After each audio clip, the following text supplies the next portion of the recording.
가다게 거기 나랑 따라번 주만 보고 그물기 거기 방토키고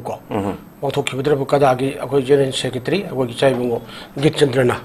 말이 거기나 거기 마시기 럼시다 거기 공다들 내려버니 가나나 그리 또리 가만 또리 해버시기 약문나 뒤질라간다 거기 풍두럭번이 하이나 칼레 아주 나시 머니푸르 오르바 거기 누피 누파생이 주탁버되기 기장수 또 보통 왕칼기 맞던 마시다 거기 이마삭 레비디 피 오비싱가 셰수 아코 이마수 유탁보 코퍼시 마성 행칼에 마시 야마 미파이능아이니 하이나 마나 풍두키버세 양로 꼽나 뒤질라바 거 사회 떠들어 거 맞던 맘다 풍두럭번이 아주 파빅 도메나 타먹번이 하이나 칼리 다시는 하르가수 거기 아코이 뿌른 먹으세 거기 누피 하이버시 거기디 아코 이마니 빨렘니 누피기 피부 능력이 아코 로터고 호나 다트라노 부르고 그 타이밍 미급 돌뻔 각다니 아주 누피 해비시 아이디얼 마더 하디 피점능아이 오이고 아파버 누파기 모름다 아파 누피 레이 아들 마마 아파바 아이디얼 마더 오르거디 로이나 파이 마사무수 파이 하드라 코 이마레바 부르 하리 아코 마르렐 하이데고 아코 파르렐 하이데바 이마레바 카 이마나 에 팔레미 하이네오 아두나 코기 누피시 아이디얼 오이베타이 adagi magi lon mak aduga nupi bu sokka demo de sokogi nupa obe se ate pun bu to tana lei dana ko tana lon ba to do bri women empowerment nupi da ko shakti hen pi ba adagi khogi khushi ko barge pai be se na to do blau do beti pa jao beti parao ka naga lei ba ko sumai taw na khogi nupi singi phajana khogi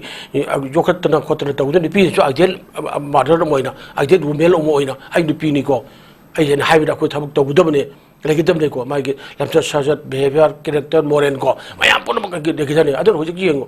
ne pine ju thakpi chang hengkal ayan haiba ju digi yam freestyle puram ba ko moron su world su mam sida dupi gi leiba ko ge magi phe saksa ko ge kairukpa mauna kanano adagi leshabina kanano haiba gi moksa gi lang phane khodom seli ko khaka selingi phadem khurum selingi kana kumlang na pres selingi kana ga haiba kumlang na karino adagi sampul lagna kajowi tham thadu na kari kawi sai kai kajowi ka loi loi ribo ya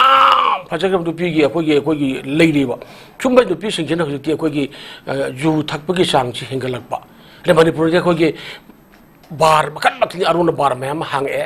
si ngahan ko gi tha mani mamang da ko gi bar abada gi nungdang da ju thak tar ko dar tawna to khi ma adagi juwar sana da leirum ba lu to bu le magi phai ne to khi ma lei riba aduna yamna freestyle je to ga ko gi thakpa chab gi chang yam hengal ayaba adun di nupi da ko gi mama obidin ju nga wa thakpa chab ora ga di masam chu chen kamana war wa tem da ge nupi obegi maksok phamen ko adagi chana khona da igi mari kai no khang to men khang ta da amang ma na poi pok tung macha ma imung ju amang imung oi ayaba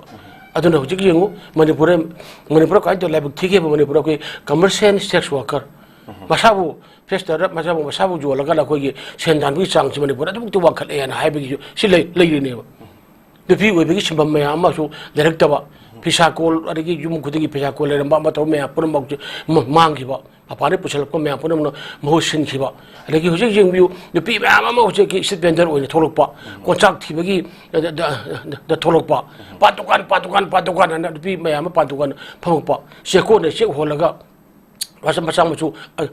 thakrakpa adagi hujiki nungai ba khoi imphal mong da leirba nan manipur gi imung jing wer ga adoi da moi khoi da domestic helper ne na ko le warem sengjana adagi megi karo tawdra ko pi da sudana lil laga leiba yauri ba lepi gi thak se kai leiri haiba leiri ba ado sigi marak da ko gi yamna nungai ta ba amana hujiki social media da sida paina ko to mobile paina ko sanarakpa adagi atoi di phs sa kabuk pa me pang podrigi chi ko yu thakpi chang hengale ado kwai gi luri be kai no aja manipur la ngam na yu se legalize tore haire na thokre mari gi hauki ba ko gi mamang de si me se oibre ma sam haire yu phataba thaktana manipur gi chakhau mang ba mam to yam do hujikti lagak sina phawa yu pitha ani kar hai a yu se ko legalize tore hai ba tabde gi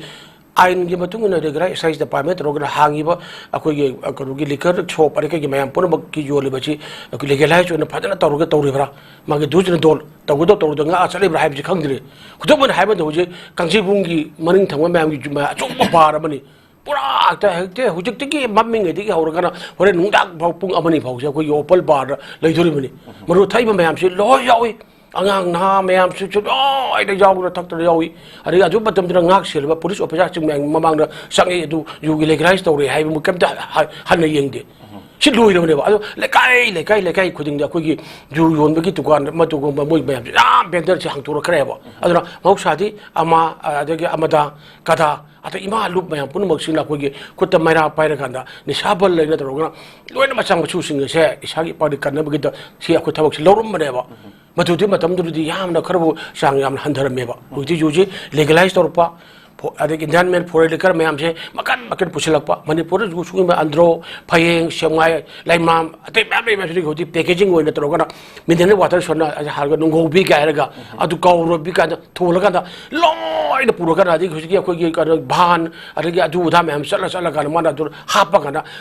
supply to gi sang hengale pai ba thap sa bi hengale loi mak che gi ju ligli ma disposable glass karaga piramba अरे चांद बच्चों को ये परा जो मुकोला का सच तरुम्बा other हुई lion वक्त से बयाम से कि नहारों दी जो थबु चांग हेंगल है सिमतांग दा कदाना है अमदा मोई कदाना हुई कि या एक्टिव होना सी door thong khung chang ga thi hai bai ko ka dori ko le hai bu mo mun nei akoi jing hil ab ne ba adu gi du ni mo pu thori de detail on pu thori hai rei se adu ro ji ki yo pi sing mayam jing je ima sak le bi no pi obi sing se ga si gi jo ma thon karak pare sabi ma cha mayam ma orak dori bani ma dori gi hong no mai ko se sem dori bani loi na ye yeng ko gi lin thoi ngam bi ga na ga pan thoi bi mo rang thoi bi kai mo gi chat ti jing ne akwai wuri ba yin yu akwai ne yin ba ima lemren akwai ge yin ima pa thoi bi kari no len thoi yin bi no ka to ki ngorang thoi bi ne kari no akwai pa na ma lichat akwai ge ai ge to nu ra jing yin bi ka ate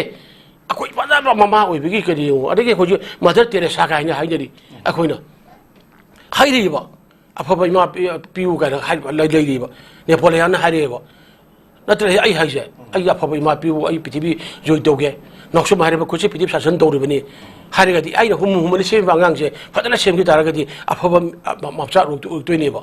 अदे पुनमक mama gi mathang thorpore ya adu adu mama oi bi chinguna isagi pak la chalakpa adagi mogi haide haide magi napuru baga maga yu thamina dana nungai tholukpa adagi chumara ga inkhale mayam jingi ler targadi ya mangi adu matamda hujigi gamena तौबीरीबा अखोगी लूजे अखोगी लेगलाइज तौरे ना हाइबगी मतंग हिरा दुगी लेगलाइज तौजे करम मोंदो लेगलाइज तौरिनो लेगलाइज तौबुदुगी दू जन दोन तौगुदबा तौरोदो मै पुरबक्तो फजना अखोगी को सदनबगी कानून अमा सेमगा तौबीरीबा हाइबजे हुजु तौदे हुजुक्ति मणिपुरगी लान थोइ मक्सरा free थारे निसागी पाक ओइरे drug makan pusale ada manipur loken giju mayam mama pun pura phang deba lerik tre adu nadi aina pin tau jung madi kadang cha pin tau adu di lekai gi oina akoi matam le iman sabal ima singja ni sabal sema kana maira pa jina koi ni sa sing jo no kuro mayam tau bignu hai ko tar mayam tau khibido mau sari yu yu mesing du yu gi legli do mak sama yala hoi pu bagi ho lei ba adwa kongoi na si hai barate tau gudo mayam pun bagi adu mai ben sing bam ni sagi oir mayam pun bagi si koi basi khadang koi ihu ka per sumi adu lekai gi khur khang le club sangsan maming phaja ba development kana ga youth development kind club kana kauri ba as ko khudum ni ko mayam pun bak nei mayam si youth chen noi na manga ba noi lekai du mang du yu yola ba tau ra ba ai ko ta ni thak pulai akhoi bawda akhoi lekai da victim oir mi amani akhoi yi mayam ne ba ai ko ta da ngang khalak pa ngang chai tra ba chudi bujina yu thakpa labu matam da magi puchi kari oi ge de haru matam da akhoi hu oi ulai ba adu akhoi ge kala lekai le club sing pun bak sing se akhoi kan dur kana mi yaudra ge le ba oi be yaroi india hai be yaroi world have je ka hai be yaroi mi have je le ga mariam le hai ne ba mi oi dur chena tejeng ka jeng da ba mare ba ngsi ba subo no ba kan ba ko ari amaga ba mateng pang na ba amba to ko sili ba du oi wa khalon do se hing do du ne sagi pak ta mangi phai ji de adu khalar roi dina adu ore do di lekai jing ge le ri ba ma pun club sansthan kai le ba ma jeng ma pun ma jara ju afaba society ni sa ko gi yaw do ba ko adu hinu dam da hoja ko gi ju yon ba ma to do ma pun mak cha ko na thingna ba khona ba ma changi raga gamena ju legalize to re hari se masigi magi legalize to ri sigi mana to gu da ba to ro do ba ma pun le jira ko ai ni do fatana se ma ga to biu fatana ko adu na tra gi mari pore excite pa me le bisu kana ba ju le tre na hai re lui le ba adu hoji gi ngo opal kari gi sigi titim nota chali ba ya po do gi le do ma pun da opal bar ma ma le re na hai re akhoi ni media sing no thibu ma tam the man so adagi ban mo se media akhoi ko ka loi re la kai ko dingi loi re ba aduna basina aduna ina apek tau juning mati kada ge ngarang bapok tramba chuba pok kungod meki mari lena akoi ge magi mogi bajar oire ba koi no wa pudok pada moda chejelo gi matung ina ima sak le bi ni pi ubi bam singsi marakta de pi ju thakpi sang si yam na hengal aduna ko mama na ju ngawra ti kau thoi ba mapa na ju ngawri kau thoi ba imung du ri kong kong sai bo oiru jero adugi ba sa dro kai do thori ba sangi phini ba me pur ma khoi no khoi le ni adagi huji khoi chokdom ba chokdom thiba ko tinggang jangang ba sonai ba aduma khunai magi oirga de khoi kamai tokdoino jekna bo kamai la ma pa dori kamai tawna sana bagi phil thu gana pthibi je manipur power house india gi haira gana khoi sport university lingu bagi kya kya ba sport university linga kanda ju gi leba ko helaba masa ke bram dra maning tam chapa ngamdra ba leba ko helaba sanaru sina kamai thoga ball kau doino phil du da chappe yadra gadi kamai tokdoino ba khoi de haibere lei dori ba adra punbak khantha binasi adra khoi nisha tingba amasung yon bagi thakpa cha bagi bache koi gi masigi dikara nemthana ba tongna ba koi maya purmak thodang do minachi ro lengak nasu lengak de lengak ki mamang da lengak tu de bot thada dori ba tam thada dori ba botor bojong maya purmak do aduna nisagi ipak do urum taw do leiro manga leira kanda bot karaga mla ro mantri oira kanda aduna nungai na leibuduri apaba nungai bo no oiroi lebak tu nungai gi haidadi lebak tu gi urum lu chung pure mayam su su ne nungai na mari bag nuksi ba mugi makada de mayam su ne basamu fana mari bag nuksi na amaga tawra lemina ba du nungai ba afaba le ba mu ko thoi ne ba aduna akoi khara nungai ge nugi ni sagi paga taw de jesanu no se lo po de sen ge nu ja kui ni sala ron babni number 4 gi alon babni